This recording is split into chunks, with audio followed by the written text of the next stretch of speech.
was 22 years old, and this was my first job out of graduate school. I was a newspaper reporter in Boston, and I loved it. You got to talk to the most interesting people, go to the most interesting events, keep learning.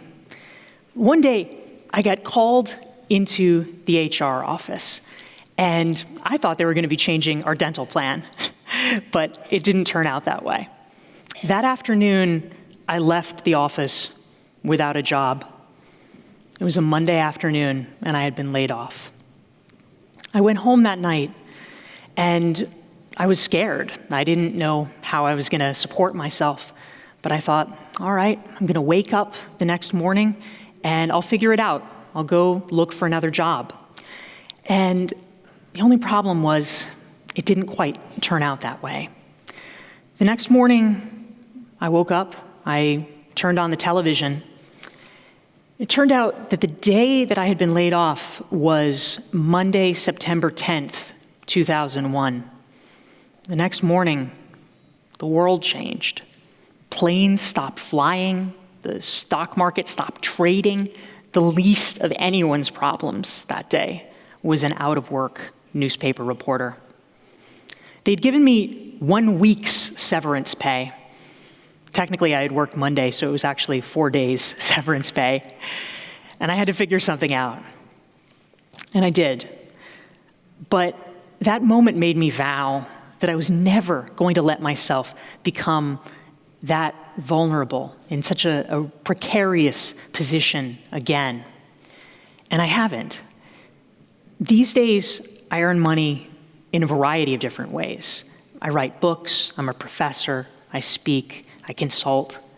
But what I've come to learn is it's not just me. These days, 35% of the American workforce, that's 55 million people, work as freelancers or contractors. And it's not just Americans. A study last year by the McKinsey Global Institute showed that 20 to 30% of working age adults in the European Union also are independent workers. This is a trend that's growing. We have to find ways to adapt. And so it really begs the question, what do we need to do? How can we prepare ourselves to future-proof our careers? I've researched that a lot over the past 10 years, and here's what I've learned. This is a gentleman named Lenny Achan. Lenny actually started his career as a nurse. And when I started consulting for the large hospital system where he worked, everyone was talking about Lenny. And the reason they was that by the time I had started consulting there, Lenny had a new job. He was the hospital's communications director, which is not at all the normal career path for a nurse. So when I met him finally, I asked him, Lenny, how did you get here? How did you end up doing this? And he told me that he had become fascinated over time with technology, with innovation. It was just a passion of his. And so on his own time, with his own money, he decided that he would develop a couple of apps. And he did. Eventually, of course, his boss found out about it. And his boss called him into the office. Lenny was terrified. He thought, oh no, did I violate some kind of a policy that I didn't know about? Does he think that I've been moonlighting on company time?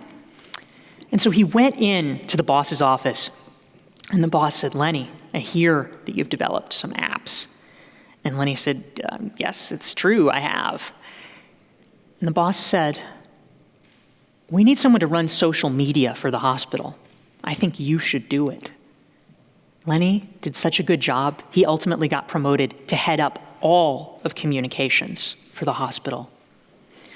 When you take the initiative, when you take your free time, when you are willing to invest in yourself and in your continued learning, you can push your career into places you never would have even thought possible. Now, of course, when we tell stories about entrepreneurship or thinking more entrepreneurially, the truth is they're not always happy stories, right? Not everything works. Failure is a part of being entrepreneurial. This is Dorie. He was born in Serbia, lives now in the United States. By day, he is a very successful life sciences executive, but he also got interested in the world of apps. He thought it was cool. He wanted to learn about it. And so he also spent his own time and money developing an app. But in his case, he spent thousands of dollars developing an app, and it turned out no one wanted it. It was a total failure. And it is sad when that happens. But the truth is, it actually wasn't really a failure. Because in the process, Dorie learned something from it. He realized that he had made a mistake that a lot of people just starting out do. He had a cool idea, at least he thought it was a cool idea, and he hoped that other people would feel the same. But he realized he needed to maybe take a step back. He needed, instead of starting with a wish and a hope, he needed to start by looking at what was already working, where the momentum already was in his life. And something that was working really well was his day job. He was getting promoted all the time. In fact, so much that his colleagues would come to him often and ask, "Can I have coffee with you? Can I pick your brain? I want to know what your secrets are to getting promoted." And he thought, maybe that's it. So he tried again, and he created another entrepreneurial side venture. This time, it was an online course about how to get promoted faster. And this time, because he started where the momentum was, because he had learned from his mistake, this one was a hit. Its first year alone, the course brought in more than $25,000. Today, Dorie calls himself an intrapreneur. He brings the knowledge and the learnings that he's gotten from his outside side ventures back into his company, and that makes him even more successful and even more valuable. When you apply what you've learned, you're able to future-proof yourself. You're able to make yourself indispensable. This is Joanne Chang. Now, when Joanne graduated from college, she took a job for a couple of years in management consulting. But pretty soon, she realized it wasn't for her. But when she thought back to what she really was passionate about, the thing that really had lit her up, she realized that what had been most fun for her was those days back in college when she used to bake in her dorm room. They used to call her the chocolate chip cookie girl because she would bake cookies and sell them around the dorm for 25 cents a piece. She didn't have any formal training in cooking, but she thought, this is something that I love. This is something I want to explore.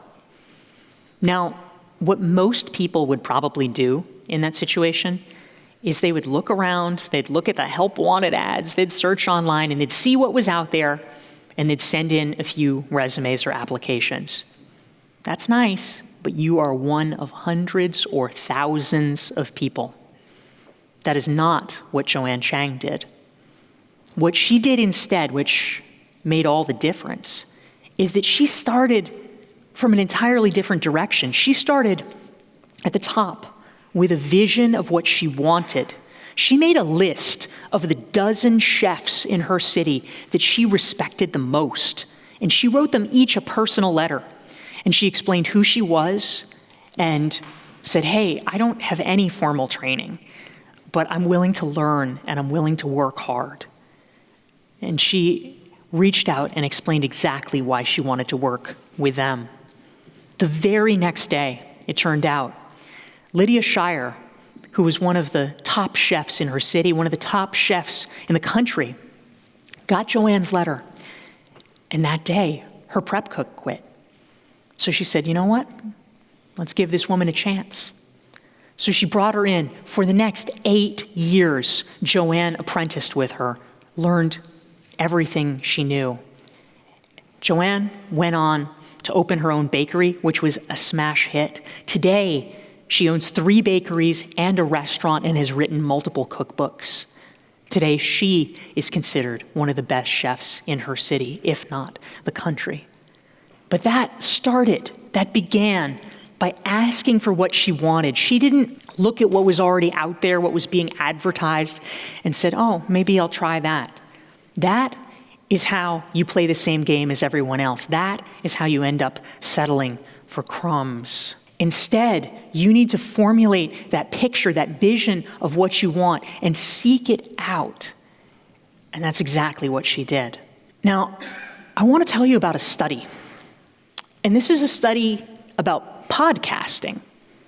But actually, it's really a study about life. There's a researcher named Josh Morgan. He did a longitudinal study of podcasts from June 2005 to June 2015. Now, the first thing that he discovered, as you can probably imagine, there are a lot of podcasts. In fact, when he did this study, there were 206,000 podcasts. Today, there are even more.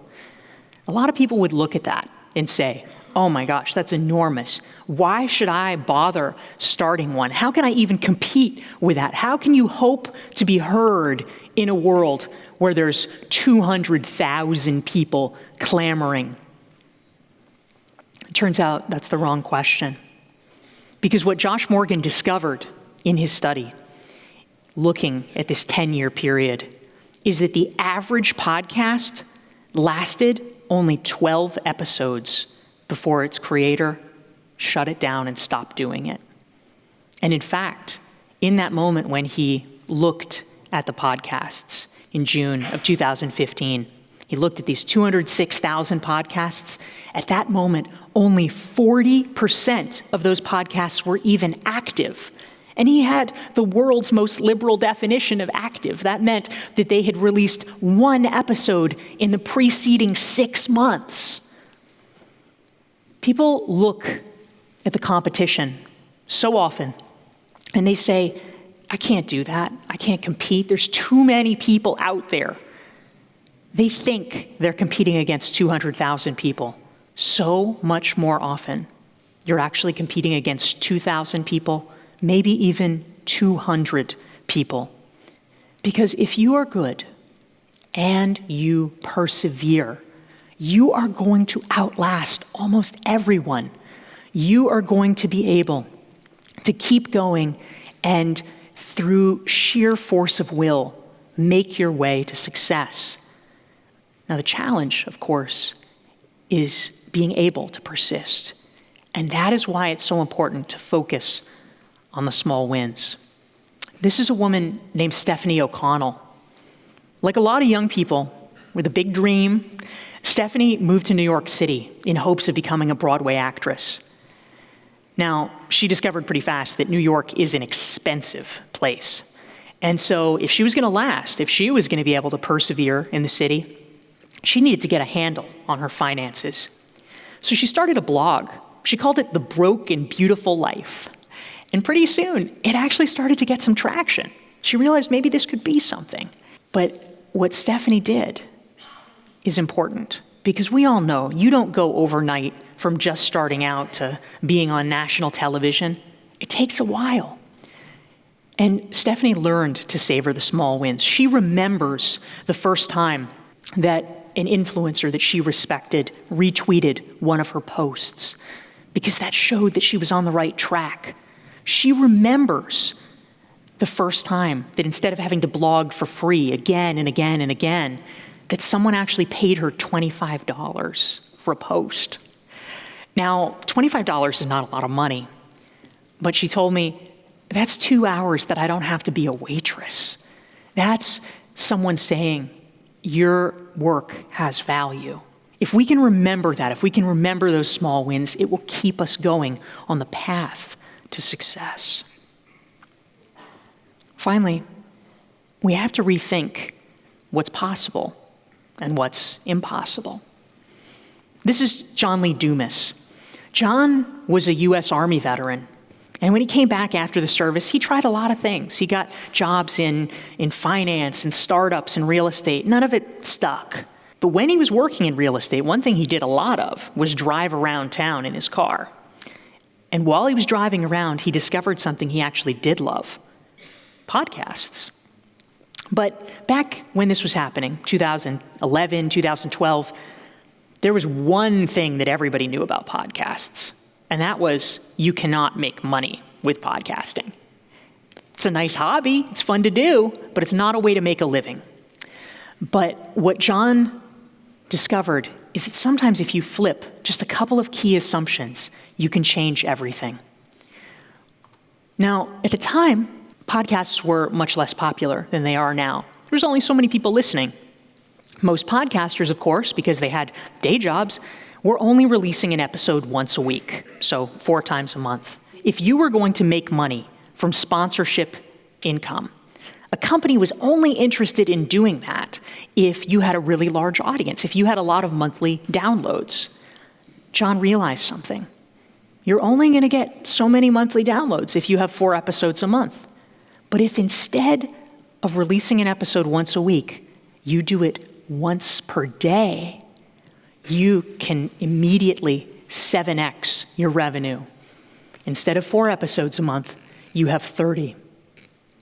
Within a few short months, John was able to amass a number of monthly downloads that was big enough that sponsors were interested. They started giving him money. Other podcasters started taking note. They said, "What's this guy doing? What's his secret?" And so he began creating a paid online community of other podcasters and became a leader in the field.